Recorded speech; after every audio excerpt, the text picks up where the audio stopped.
ফ্যানের নিচে তারা বসেন, আর কিছু নাই। এই সম্মান কেন? আল্লামা সাঈদীর জন্য। এই সম্মান কেন? এই সম্মান আল কোরআনের জন্য। তিনি কোরআনের দাওয়াত গোটা বাংলাদেশ ব্যাপী দিয়েছেন, কোরআনের শাসন প্রতিষ্ঠা করতে চেয়েছেন, ন্যায় বিচার প্রতিষ্ঠা করতে চেয়েছেন, কিন্তু তিনি নিজেই ন্যায় বিচার পান নাই। আমরা দাঁড়ে দাঁড়ে ঘুরেছি, ন্যায় বিচার পাইনি, শেষমেশ তাকে হত্যা করা হয়েছে।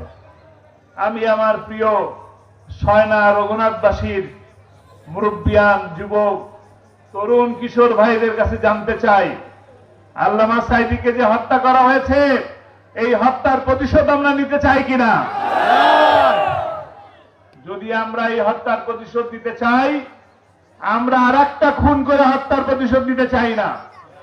আমরা চাই আল্লামা সাঈদীর যে স্বপ্ন, কোরআনের রাত প্রতিষ্ঠা হয়েছে, এই দৃশ্য থেকে যেন আমার মৃত্যু হয়। এই কথা আপনারা শুনেছেন কিনা?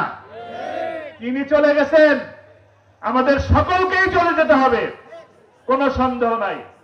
যে কোনো মুহূর্তে ডাক আসবে, সেই মুহূর্তেই আমাদেরকে আল্লাহ সেই ডাকে সাড়া দিতে হবে। আমরা তার যে স্বপ্ন, যারা বেঁচে আছি, তার সেই স্বপ্নকে বাস্তবায়ন করতে চাই।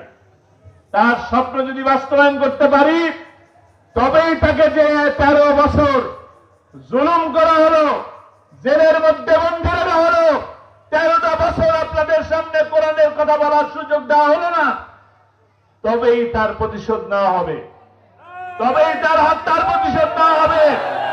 যখন সময় আসবে, যখন সময় আসবে জাতীয় সংসদের ভোট, সেই সময় এই আল্লামা সাঈদীর পক্ষে যারা ভোট দেবেন, তবেই প্রতিশোধ নেওয়া সঠিকভাবে হবে।